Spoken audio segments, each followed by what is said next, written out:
नीट paper फुटी प्रकरणी रोज नवनवीन खुलासे होत आहेत। अशातच आता शिवराज मोटेगावकरचा व्हिडिओ व्हायरल झाल्यानंतर या प्रकरणी मनीषा हवालदारच्या अटकेमध्ये धक्कादायक बाब समोर आली आहे। मनीषाच्या नवऱ्याच्या मोबाईलमध्ये गॉड नावानं एक नंबर सेव्ह होता, तसंच या नंबर सोबत संशयास्पद चॅट झाल्याचं सीबीआयला आढळून आलं आहे। त्यामुळे आता हा नंबर कुणाचा याचा तपास वेगानं सुरू आहे।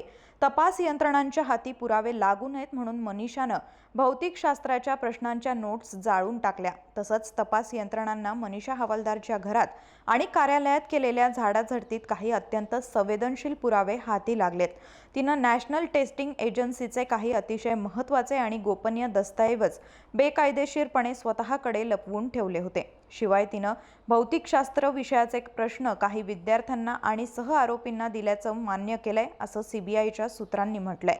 हे प्रश्न व्हॉट्सॲप आणि प्रिंटआउटच्या माध्यमातून पुढे पाठवण्यात आले।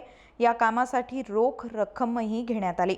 शेठ हिरालाल सराफ प्रशालेतील अधिकृत प्रिंटरवरूनच प्रश्नांचं प्रिंटआउट काढल्याची कबुलीही मनीषाने दिल्याची माहिती समोर आली आहे। आता तपासात मनीषा हवालदारच्या पतीच्या मोबाईलमधल्या गॉड सोबतच्या चॅटवरून सीबीआयनं संशय व्यक्त केलाय। हे चॅट डिकोड केल्यानंतर पेपर फुटी प्रकरणातला खरा गॉडफादर समोर येण्याची शक्यता आता वर्तवली जाते।